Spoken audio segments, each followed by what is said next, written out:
welcome to another episode of Anderson TV. I'm Josiah Anderson. So today we're going to talk about the truth about the civil rights movement. Yeah, you guys probably grown up with the lectures about Rosa Parks, Frederick Douglass, Harriet Tubman, and Martin Luther King, the person who probably started the civil rights movement, or was that Rosa Parks? Well, whatever.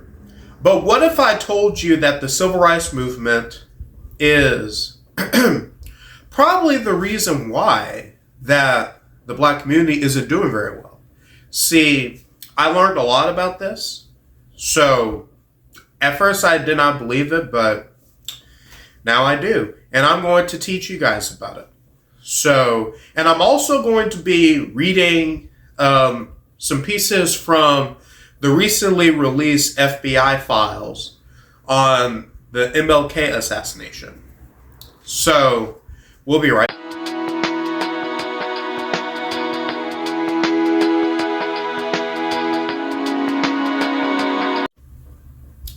Okay, everyone, so like I said, I was a bit surprised when I heard that the civil rights movement was nothing more of a cesspool of communism. So anyways, so communism was wrong then. It is wrong now. I remember watching a scene from the movie Nixon, the 1995 version, with Anthony Hopkins playing Richard Nixon. So there was this scene where that Nixon and his associates met at a restaurant, which is probably on a ship or something like that. They were talking about the Vietnam War. And, well, Nixon says it must have been communism that affected those young people's minds. The young people is referring to the anti-war crowd, the people who don't want a war with Vietnam. So, anyways, he said the communists must have infested the young people's lives. And one of his advisors said, this isn't the 40s, no one will buy it. Well, I don't think people would buy into the fact that all kinds of organizations that are calling for social justice or racial justice or something like that, I think all of them are communist organizations. That has all started with this one thing. So, anyways, I'm going to read a bit from the recently released MLK files. So, let me pull this up. So there is a section here about black nationalist terror. So King has met with black nationalists and attempted to solicit their support. Stokely Carmichael of the Student Nonviolent Coordinating Committee, or the SNCC, an extremist black nationalist organization, has conferred with King. Carmichael endorses the objectives of King and advises he will not oppose or interfere with the Washington Spring Project's plan for nonviolence. However, he also states his role will be governed by what SNCC decides. King is aware of the possibility of violence because one of his aides proclaimed recently to the press, jail will be the safest place in Washington this spring. However, in spite of this potentially explosive situation, King continues his plans. He adroitly uses this possibility as a lever to attempt to pressure Congress into action by warning that the Washington Spring Project may be the last chance in this country for peaceful change with respect to civil rights needs. So about the strong communist influence. So that was basically about the Washington Spring Project, which was basically 3,000 of his followers, Washington, D.C. So probably the March on Washington. So the civil rights movement, so MLK's movement has strong communist ties. So it says one of King's principal advisors is Stanley David Levison. Ostensibly, only a New York attorney and businessman, Levison is, in fact, a shrewd, dedicated communist. Levison has spent the major part of his life advocating, advancing, communist interests. Levison gravitated to Martin Luther King Jr. in 1956. He has been as dedicated and as supportive of King as he has been in advancing communist goals. He has actively involved himself in fundraising drives for King, served as his legal counsel in certain matters, suggested speech material for him, discussed with King's demonstrations in which King was involved, guided him in regard to acceptance or rejection of various public appearances and speaking commitments, and helped him with matters related to articles and books King has prepared. I remember watching Vince Everett Ellison break down the Martin Luther King speech. So, if you don't watch Vince Everett Ellison, then let me break it down for you. I hope he sees this video. So, it is amazing when you break down the civil rights, when you break down the I Have a Dream speech, and of course, and say about 100 years after the Emancipation Proclamation was signed, the Negro is still not free. That's incorrect. We're born free. According to John Locke's Second Treatise of Government. So, it is an unalienable right. It is unalienable, so that means that you can't. So, freedom, you cannot touch this government. So, freedom comes from the Creator, as says the Declaration of Independence. So, anyways, and also, there was this part of the speech, of course, I guess it's in the final part said, one day we'll be free at last, thank God Almighty we're free at last. That's an indicator that saying that you're still not free. So anyways, Martin Luther King's I Have a Dream speech is basically saying that you guys are not free, so we ought to beg government for freedom. No. So anyways, then people want to crap on J. Edgar Hoover, because probably responsible for killing Martin Luther King, for assassinating Martin Luther King, and call J. Edgar Hoover a racist. That's wrong. So J. Edgar Hoover, of course, he respected,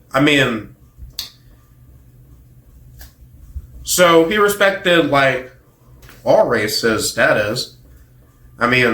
He just doesn't like communists.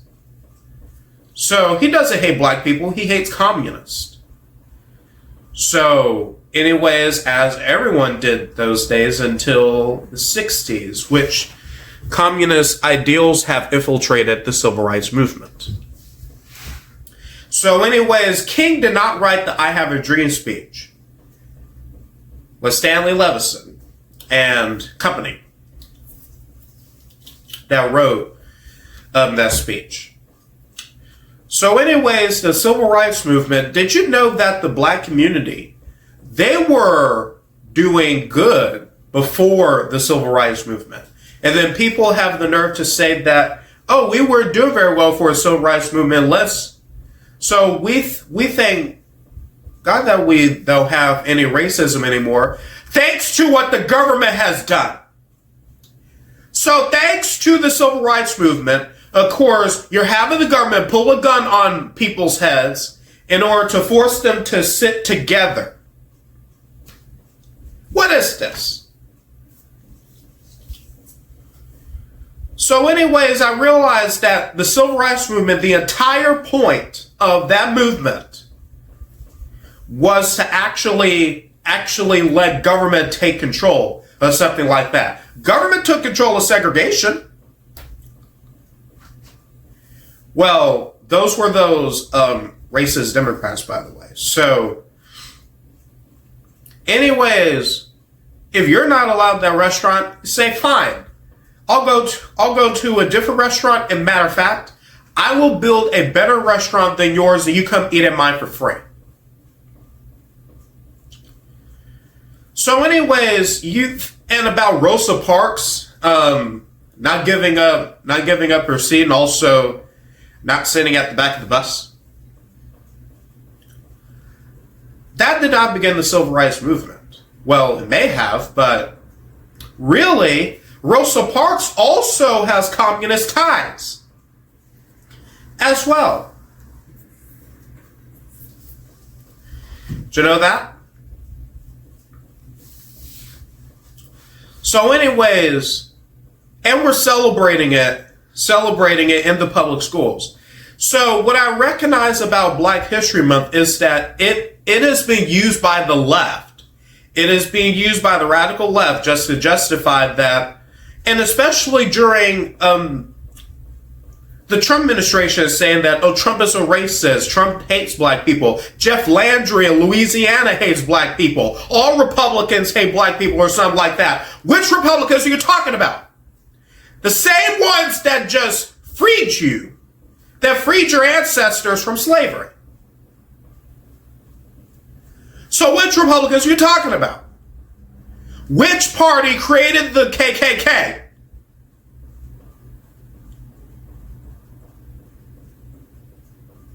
No, I really want you to answer my question here. So anyways, go on ahead with your insults that say that I'm collecting water from Massa or that I'm a yes sir type of guy. It's good to say yes sir. It's good to say yes ma'am. It is good to say no sir or no ma'am or something like that. Has anyone taught you respect? Because they don't seem to teach you that at school anymore. So go ahead with your insults. It is not going to work on me because I have seen the truth about this. And if you don't believe it, go ahead and stick your head in the sand like a stupid ostrich. Go ahead and stick your head in the sand if you cannot handle the truth. The truth is supposed to hurt. Because that's what it is. It is the hard truth. And if you don't want to believe whatever the FBI has wrote or something like that, or what some racists have wrote in the FBI, or the FBI or something like that, well, okay, that is just you. Go ahead and be an ostrich if you want to. Go ahead. No one cares. Okay, so there's also some other people with Martin Luther King and Stanley Levison as well. So Clarence Jones is what I was about to say. So Clarence Jones is another advisor to King, that under no circumstances should King be permitted to say anything without their approving it. Levison also informed Jones that King is such a slow thinker, he is usually not prepared to make statements without help from someone. Levison is actively participating in the planning for King's Washington Spring project. Okay, so let's talk about Martin Luther King for just a moment. So Martin Luther King Jr., he was born Michael Luther King Jr. In 1935, his first name was changed to Martin. King received his A.B. degree in 1948 from Morehouse College, Atlanta, Georgia. He then entered Crozer Seminary, Chester, Pennsylvania, where he was one of 6 Negroes among 100 students. He won the Plafker Award as the most outstanding student, was president of the senior class, and received the J. Lewis Crozer Fellowship for Graduate Study at the university of his choice. King graduated from Crozer Theological Seminary with a Bachelor of Divinity degree in 1951 and did work at Boston University, Boston, Massachusetts, where he secured a PhD degree in 1955. So, Stanley Levison, he led a double life for the Communist Party CPUSA. Outwardly, he was a successful businessman, but he was also the clandestine fundraiser for the CPUSA. He was entrusted with raising and handling secret funds for the party and used some of these funds to finance his own activities. Though through Levison's influence, other subversives were attracted to SCLC. Hunter Pitts O'Dell, former National Committee member of the CPUSA, was employed by SCLC. In 1962, when King mentioned to Levison that he was thinking of adding an administrative assistant to his staff, Levison recommended O'Dell, who was then the head of SCLC's New York office. So King was well aware of Levison's communist affiliations and Stanley Levison's as well. Okay, so King speaks at a rally honoring communists. So on February 23rd, 1968, King was the guest speaker at a rally of more than 1,000 people at Carnegie Hall, New York City, sponsored by Freedom Ways, celebrating the 100th anniversary of the birth of W.E. Du Bois, famous Negro civil rights crusader who joined the Communist Party at age 93. Jack O'Dell, the most popular name used by Hunter Pitts O'Dell, was also listed as one of the speakers at this affair. So Bayard Rustin was a former advisor to King and a one-time assistant secretary of the SCLC. It was communist as well. So let's talk about Martin Luther King more in detail. So talk about tax dodges and personal conduct. So with the funds he had received from the Ford Foundation, King held the first of two workshops in Miami, Florida in February 1968 to train Negro ministers in urban leadership. One Negro minister in attendance later expressed his disgust with behind-the-scene drinking, fornication, and homosexuality that went on at the conference. Several Negro and white prostitutes were brought in from the Miami area. An all-night sex orgy was held with these prostitutes and some of the delegates in attendance. One room had a large table in it which filled with whiskey. The two Negro prostitutes were paid $50 to put on a sex show for the entertainment of guests. A variety of sex acts deviating from the normal were observed. Let's see. How horrible. So, this activity is not new to King and his associates. As early as January 1964, King engaged in another two-day drunken sex orgy in Washington, D.C. Many of the present engaged in sexual acts, natural as well as unnatural, for the entertainment of onlookers. When one of the females shied away from entertaining an unnatural act, King and the other of the males present discussed how she was taught and initiated in this respect. Throughout the ensuing years and until this day, King has continued to carry out his sexual aberrations secretly while holding himself out to public view as a moral leader of a religious conviction. So basically, there was also a video that Vince Everett Ellison did that had this title called, "Why Does the Left Hate P. Diddy but Still Love Martin Luther King?" When they basically did the same thing. See, this is absolutely crazy. I mean, if you call that moral, no, it's not. But you go ahead and say that we're all not perfect. Well, King is surely not perfect either. So I don't know why that you're still celebrating him. Oh, he brought a legacy for, well, I'm going to talk about that legacy later. So finally, King's mistress. It was learned in February 1968 from a very responsible Los Angeles individual in a position to know that King has been having an illicit love affair with a wife of a prominent Negro dentist in Los Angeles, California since 1962. He believed King fathered a baby girl born to this woman inasmuch as her husband is allegedly sterile. The child resembles King to a great degree, and King contributes to the support of this child. He calls this woman every Wednesday and frequently meets her in various cities throughout the country. The individual who reported this is himself a prominent Negro and is related by law to King's mistress. He has known King since 1960 and refers to him as a hypocrite. He also reported that King is having illicit love affairs with 3 other women. One who is Joan Baez, the naturally known folk singer, the prominent Negro who has furnished information and said he was appalled that a man of King's low character could cause so much trouble for both Negroes and the government. As can be seen from above, it is the fact that not only King only regularly indulges in adulterous acts, but enjoys the abnormal by engaging in group sexual orgies. Now, how surprising is that? You guys can actually read the file yourself. I sent a link to it when it was first released on my Instagram, but I'm going to send you guys a link so you guys can look to it in the description, so you guys can see it for yourself. Now, let's talk about the legacy that King has left behind. Well, how come that at every street that is named after Martin Luther King, there's suddenly a lot of crime, a lot of blight, a lot of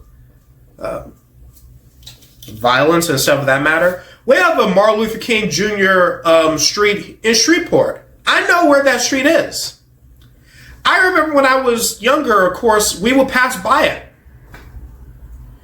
But I think it's not really a street. It's more of almost like a highway or something like that. I mean, that's why I remember it, because it was at a rural area. But let's talk about the legacy. Failing schools. Keeping your children in those failing schools. Sex, drugs, violence. Black people at the bottom of every socioeconomic statistic in America. Is that the legacy that you're proud of? It shouldn't be. I'm not proud of it. So why should you be? Do not tell me that, okay, we're all flawed human beings. Well, that is certainly flawed.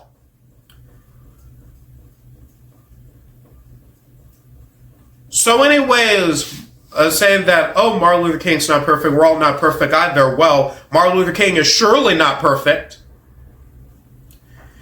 And what Vince Everett Ellison also said, that Martin Luther King, of course, he wasn't a real Christian, wasn't a real doctor. And also, thanks to him, of course, the black church, it shouldn't be even called that. It's now with communist ideals.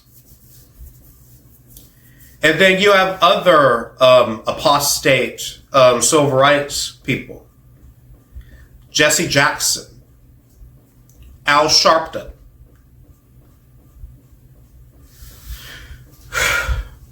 So why would you rely on those jokers? I would call them something worse than that, but the best I would do is jokers. So, anyways, and if that's the legacy that you're proud of, that King has brought America, then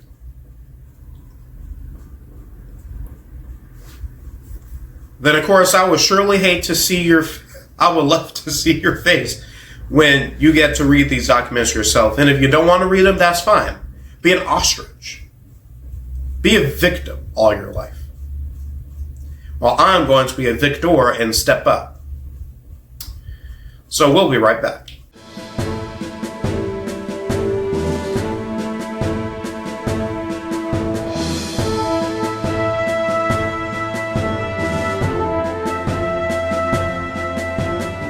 Okay, everyone, so that is it for this video.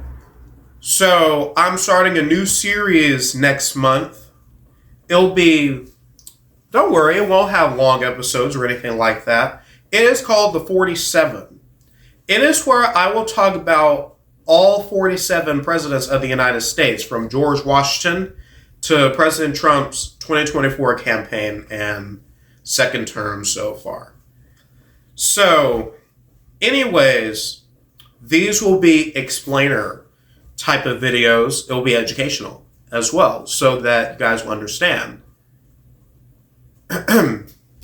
about these presidents, even including the presidents that you don't even know. And also the interview with Samuel Hampton. So far it's gotten 18 views as I'm doing this video. So anyways, thank you guys for checking out the interview. I will probably do more interviews soon. So anyways, that is it for this episode. I'm Josiah Anderson signing off. Goodbye, everyone.